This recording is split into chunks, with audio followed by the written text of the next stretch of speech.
Assalamualaikum warahmatullahi wabarakatuh. Selamat datang kembali teman-teman di channel Problem Catur. Semoga kita semua diberikan kesehatan dan rizki yang melimpah oleh Allah Subhanahu wa taala. Amin.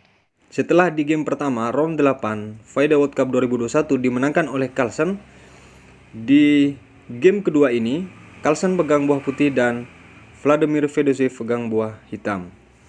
Dimulai dari E4, C6, D4, D5, E5, gajah ke F5 dan C4, E6, kuda ke C3.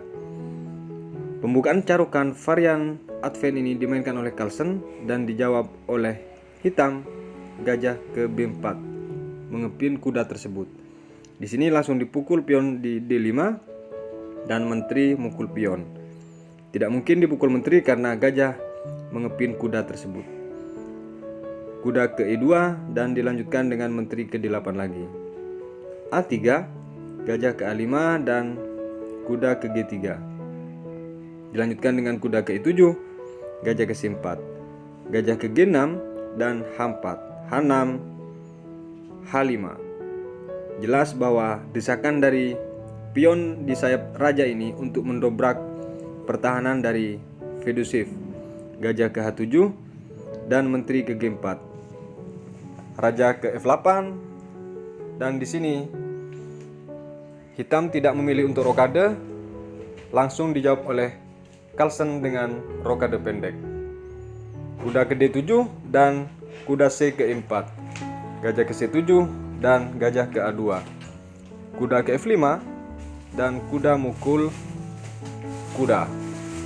Di partai ini teman-teman, jika di posisi ini dipukul oleh pion, kuda tersebut sekilas ini keuntungan dari hitam adalah 1 perwira. Tapi setelah dijawab dengan menteri ke F3, mustahil pion tersebut memukul kuda karena akan checkmate. Baik, kita kembali ke partai. Di saat kuda tersebut memukul kuda di F5, langkah partai adalah gajah mukul kuda. Di sini teman-teman, menteri tetap ke F3, menteri ke E7 untuk melindungi target yang di F7 tersebut. Di sini kuda ke G3, balik mengancam gajah. Gajah ke H7 kembali dan menteri ke G4. C5, gajah ke D2 dan benteng ke D8. Dilanjutkan dengan F4, kuda B6 dan gajah ke C3. Kuda D5 dan F5. Kuda ke E3, menteri ke F3. Dilanjutkan dengan menteri mukul F5, dan di sini teman-teman kuda mukul kuda, gajah mukul kuda dan D5. Jika pion ini dipukul, maka dia harus kehilangan gajah.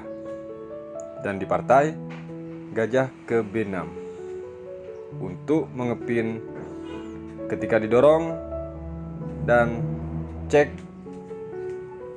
gajah terang putih tidak bisa berkutik di sini. Di sini langsung dinaikkan gajah oleh Carlsen dengan ke C4, raja ke G8, dilanjutkan dengan D6, menteri ke H4, dan di sini dijawab B3, benteng ke D7 dan menteri ke E2. Menteri ke G4 di sini mengajak remis dari Fedoseev Vladimir teman-teman. Di sini dipukul gajah yang di F5 oleh benteng, dan ternyata menteri mengurungkan niat untuk peraduan. Dia memukul benteng ke F1 dan menteri ke G5 lagi. Dilanjutkan dengan gajah ke D2, menteri ke D8, menteri ke G4 dan A6, benteng kali F7. Ini langkah sangat brilian teman-teman dari Carlsen, karena dia sudah hitung dengan matang. Ketika dipukul, ini sudah dengan konsekuensi yang sangat mahal dibayar oleh Vladimir. Jika di langkah ini teman-teman, benteng mukul benteng, maka yang terjadi menteri mukul E6 dan menteri ke F8 untuk melindungi. Di sini didorong pion ke D7, gajah ke C7 untuk mencoba menghalangi, dan di sini pasti diadu oleh Carlsen. Setelah diadu, tentu dia harus kehilangan menteri sekaligus benteng yang diancam. Ketika raja naik ke H7 untuk menghindari open, gajah mukul benteng, dan di sini pilihan terbaik dari hitam adalah memukul menteri sekaligus promosi. Dan jika dipukul pun gajah mukul benteng. Jelas bahwa di sini menang 1 perwira dari Carlsen, teman-teman. Kembali ke partai, di saat posisi benteng mukul F7 langkah partai, ternyata raja yang memukul, teman-teman. Ini langkah yang sangat blunder daripada Fedoshev. Dilanjutkan dengan menteri mukul E6 cek, raja ke F8, raja ke F5 cek, dan raja ke E8. Menteri ke G6 lagi cek, seolah-olah ini langkah berulang, padahal ini mengatur tempo dari Carlsen. Benteng tersebut tidak bisa mendukung untuk menutup cek tersebut, teman-teman, karena takut dipukul, jelas mat. Dan raja ke F8 kembali, di sini menteri ke F5. Raja ke E8 lagi, menteri ke G6 lagi cek. Ini langkah berulang, teman-teman, sambil Carlsen melirik pion akan didorong di sentrum tersebut. Dan setelah raja ini ke F8, E6, jelas bahwa ancaman benteng sekaligus checkmate jika benteng mukul pion yang di D6. Di sini menteri ke F6, teman-teman, mengajak peraduan.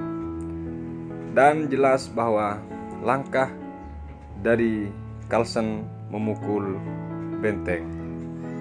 Di sini langsung dipukul menteri oleh menteri, pion mukul menteri, dan gajah ke D8 untuk menahan laju daripada promosi pion tersebut. Tapi perhatikan bahwa baik gajah maupun benteng juga raja hitam sudah terkunci di sini, tidak bisa bergerak. Menahan laju promosi pion sekaligus mengunci raja dan benteng.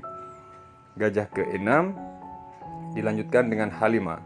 Hingga ke langkah 45 ini, Fedoshev masih yakin ada kemenangan di sini, tapi tidak ada titik terang untuk langkah-langkah yang harus dia lakukan. Walaupun dia menang kualitas di sini, teman-teman, tapi tidak berkutik. Setelah raja ini ke F2 dan H4, dia mencoba mencari jalan benteng tersebut. Gajah ke G4, jelas bahwa tidak ada peluang untuk benteng, dan akhirnya nanti akan digiring oleh raja, semua digunduli satu-satu pion yang di sayap menteri. B5 dan raja ke F3, B4, A kali B4, dan C kali B4. Di sini, teman-teman, setelah memukul pion yang di B4, Vladimir Fedoshev menyerah. Artinya pukulan terakhir dengan putus asa dan dia harus menyerah. Baik, sekian dulu video kali ini. Walaupun Magnus Carlsen ini, teman-teman, ada di urutan 3 dunia di World Cup 2021 ini, tapi dia tetap dengan konsisten melangkahkan buah caturnya dengan percaya diri, karena dia seorang mental juara sejati. Di saat kalah kemarin dengan Duda, dia harus menghormati langkah orang lain yang lebih brilian dari dia. Sekian dulu video kali ini, semoga bermanfaat. Wassalamualaikum warahmatullahi wabarakatuh.